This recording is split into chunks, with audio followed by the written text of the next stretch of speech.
Ouvindo Jornal Brasil Atual. As notícias que os outros não dão. Agora são 8h19 e vamos conversar com o advogado criminalista, professor de processo penal na Unicuritiba, integrante do coletivo Advogadas e Advogados pela Democracia, José Carlos Portela Júnior. Bom dia, Portela.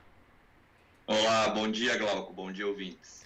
Portela, ontem a gente teve de forma bastante recorrente, forte aí, as notícias, os rumores a respeito de uma possível saída do ministro da Justiça, Sérgio Moro, que na verdade teria ali um imbróglio em relação ao diretor-geral da Polícia Federal, que foi exonerado no Diário Oficial nesta manhã, né, o Maurício Valeixo.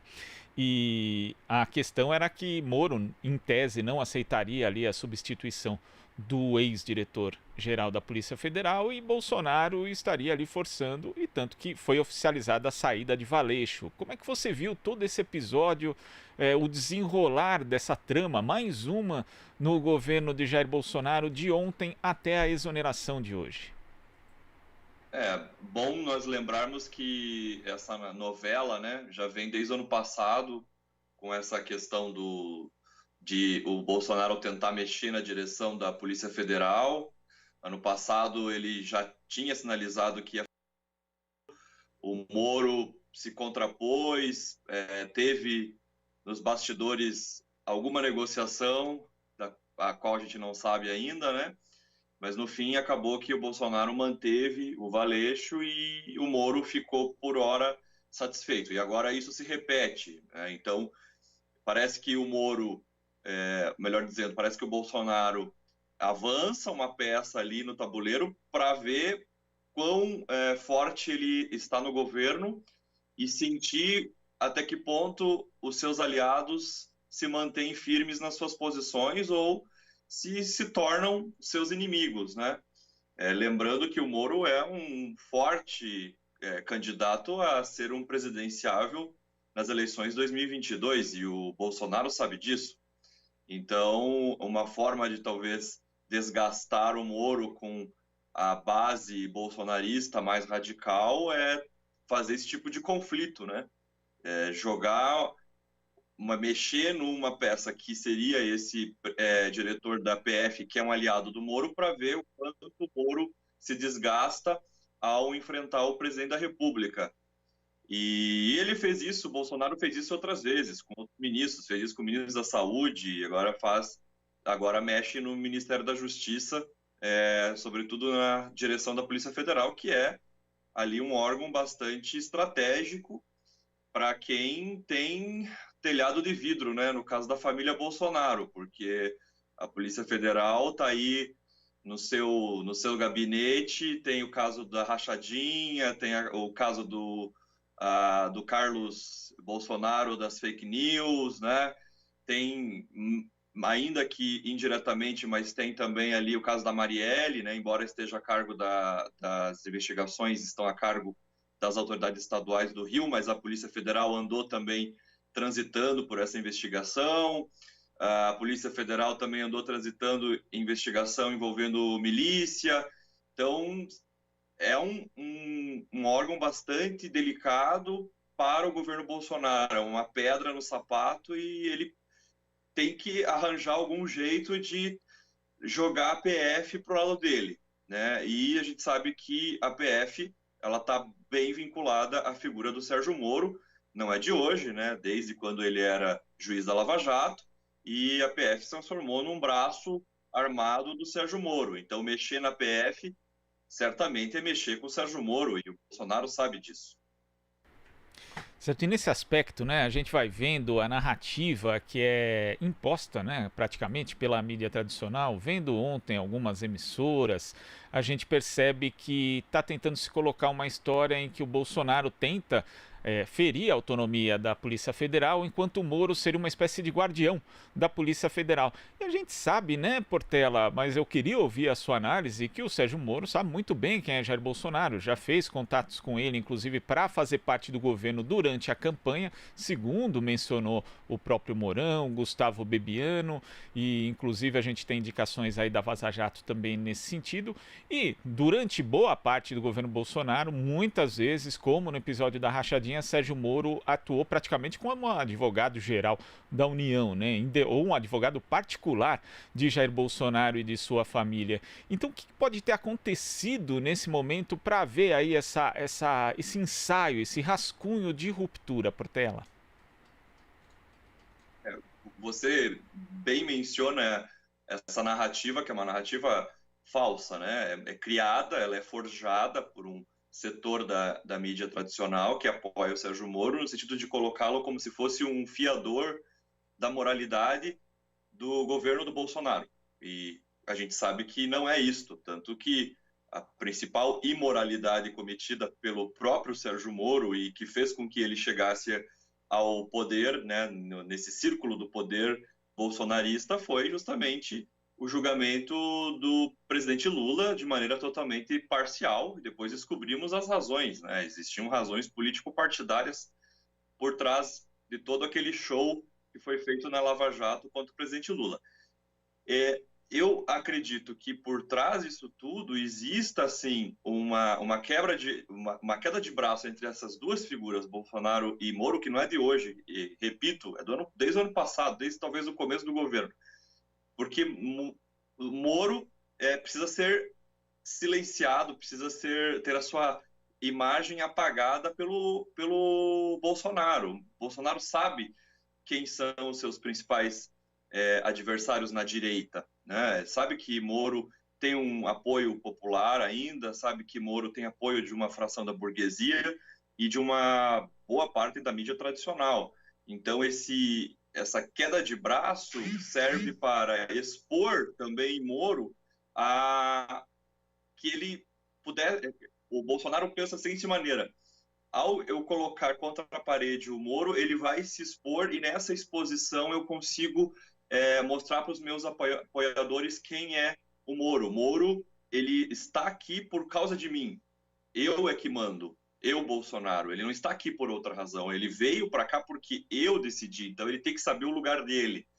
E ao mexer no homem forte da Polícia Federal, que é indicação direta do Sérgio Moro, o Bolsonaro faz isso muito bem, ele sabe com quem ele está mexendo, né? Ele sabe que ao atacar o Valeixo, ele indiretamente está atacando o Moro e sabia que Moro viria à luz proteger o seu aliado. E assim, o Bolsonaro reforça a sua posição de homem forte, que é o que ele quer sempre mostrar. Ele quer mostrar: eu sou o presidente da República, eu não sou a Rainha Elizabeth. E ele faz isso diuturnamente porque ele sabe que a imagem dele está desgastada por causa de um governo desastrado na economia, na saúde, no setor social. E aí, para se agarrar no poder, ele precisa dessa imagem de homem forte que ele alimentou desde quando ele era deputado, né?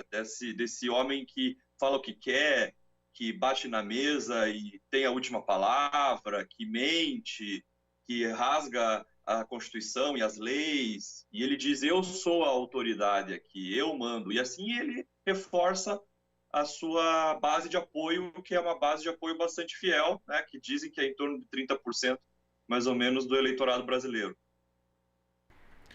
Portela, a gente vai agora à participação de Marilu Cabanhas. Oi, Marilu. Oi, Glauco. Oi, Portela. Bom dia. Bom dia, Marilu. Bom, Portela, agora, nesse imbróglio todo, que a gente percebe assim, do jeito que, né, da maneira como você está colocando, é que de repente, né, pode parecer que agora, né, sai o Valeixo da Polícia Federal, as investigações em relação aos filhos do Bolsonaro podem ser prejudicadas. Quer dizer, a Polícia Federal já podia ter feito lá antes, né, bem no começo, investigações mais profundas e mais rápidas em relação aos filhos do Bolsonaro, sobre fake news, sobre a questão da Marielle, como você citou. Já podia ter feito isso, não é? Você não acha isso, Portela? Exato, sim. Já poderia ter feito, tem recursos humanos para fazê-lo, tem recursos materiais para fazê-lo. Até porque eu lembro de uma notícia que saiu no passado dizendo que o Bolsonaro pretendia cortar o orçamento da Polícia Federal, o Moro foi contra, enfim, esse dinheiro continua sendo destinado à Polícia Federal, então não há que se alegar que não há orçamento, não há pessoal para fazê-lo. Então eles têm toda a possibilidade de fazê-lo e poderiam ter conduzido as investigações que pudessem revelar as verdadeiras ligações criminosas da família Bolsonaro, que se estendem desde a Assembleia Legislativa lá do Rio de Janeiro até o assassinato do Adriano da Nóbrega, lá na Bahia, né? Então são relações bastante profundas com milícias, e a Polícia Federal poderia já ter trazido isso ao lume para o público, mas não vai fazê-lo, nós sabemos, porque a Polícia Federal está submetida ao Moro. E o Moro tem interesses políticos em manter uma certa aliança com o Bolsonaro, né? Ele chegou até lá, onde ele está, como ministro da Justiça, com esta aliança. E para ele ainda é um capital político importante manter-se ali no Ministério da Justiça, ainda com esses desgastes, mas ao mesmo tempo ele também não pode direcionar todos os foguetes contra o Bolsonaro, porque ele ainda precisa estar ali para arregimentar bases que podem servir para uma futura candidatura presidencial. Então, a Polícia Federal está submetida à tutela direta da família Bolsonaro através dessa aliança com o Sérgio Moro. E o diretor da Polícia Federal é só uma peça nesse tabuleiro, ele é uma figura menor, ele não tem independência, né? Isso ficou muito evidente agora nessa disputa, uma suposta disputa, às vezes parece até que é criado propositadamente, né? Dessa disputa de vou tirar o diretor da PF, não vai, né? Porque na verdade ali é uma disputa entre dois aliados que querem medir forças para ver até que ponto essa aliança continua em pé ou não. Perfeito. Bom, o Moro já parece que vai fazer um pronunciamento às 11 da manhã, vamos ver, vamos aguardar, né, o que ele vai dizer aí para a população brasileira. Agora eu queria colocar para você também, Portela, essa questão da gente falar sobre a omissão da Câmara dos Deputados, né, a omissão do Rodrigo Maia em não analisar os pedidos de impeachment, que já são, parece que 24 já pedidos de impeachment contra o presidente Jair Bolsonaro. O ministro Celso de Mello, do STF, pediu informações a Rodrigo Maia sobre o pedido de impeachment contra Bolsonaro, tendo como base aí os advogados José Rossini Campos do Couto Correia e Tiago Santos de Aguiar. Eles alegam a omissão do Legislativo em analisar essa abertura do processo de impeachment de Bolsonaro. Bom, enfim, eles estão pedindo, né, os advogados estão pedindo 15 dias para o Rodrigo Maia se manifestar em relação a essa questão, e caiu justamente com o Celso de Mello no sorteio, né? O que deve complicar agora a situação também do Maia, né? O Maia vai ser obrigado a falar a respeito, não é isso? A ter uma decisão a respeito, né? Como é que você vê essa possibilidade? Eu acredito que o Celso de Mello vai se posicionar a favor desse pedido, vai jogar essa batata quente no colo do Maia. O Maia vai ter que lidar com isso, vai ter que dar uma resposta daí ao judiciário, né? Já não vai ser a pressão só popular, né? O judiciário entra na briga, pressionando o Congresso a tocar esses pedidos de impeachment, pelo menos que se manifeste sobre, né? A questão pelo menos a admissibilidade inicial desses pedidos, né? Isso que está sendo bloqueado, quer dizer, nem se avalia o pedido e, portanto, nem se avança para uma segunda etapa. E aí eu me lembro, né? Você vê como as coisas são. O Maia, ele é tido um setor da imprensa aí, colocou ele como uma oposição ao Bolsonaro, e a gente vê que os dois, primeiro, têm uma mesma agenda, que é uma agenda neoliberal, e é uma disputa de forças entre duas pessoas que querem o poder, né? E o poder para impor uma agenda neoliberal aos brasileiros. Em outra situação, no golpe contra Dilma, a gente via a forma como o presidente da Câmara agia, né? Ele agia, inclusive, contra o regimento para fazer tocar o pedido de impeachment. E agora o Maia deixa em berço esplêndido isso e deixa que as coisas vão esquentando, e se ele perceber lá na frente que, que o Bolsonaro empaca as reformas, ou melhor dizendo, as contra-reformas, né, porque são reformas que não são para melhorar a vida dos brasileiros, são reformas para tirar direitos, né? Se ele vê que o Bolsonaro, com essa confusão toda no seu governo, ele acaba empacando os trabalhos no sentido de avançar com essas contra-reformas, certamente eles vão tocar o impeachment, porque daí também já inviabiliza o próprio mandato do Bolsonaro, né?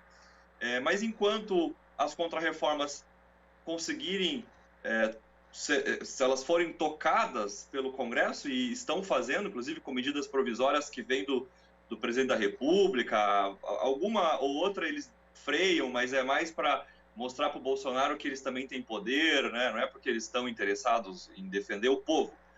Então, a questão da carteira verde e amarelo, que foi através de uma medida provisória do Bolsonaro, e o Congresso acabou não votando essa medida, então ela perdeu a validade, mas foi como uma resposta ao fato de que o Bolsonaro estava incitando a população a fechar o Congresso. Não foi para proteger a população, porque do outro lado o Congresso está aprovando um monte de medidas que tiram direitos do povo brasileiro. Então, o Maia usa desses pedidos que estão ali parados para ver como é que o Bolsonaro se comporta, se ele vai dançar a música do Congresso ou não, no sentido de aprovação das contra-reformas que eles estão aí focados em aprovar. Se vê que não vai, aí certamente tocam isso e jogam a bomba no colo do Bolsonaro, e aí inviabiliza o mandato dele.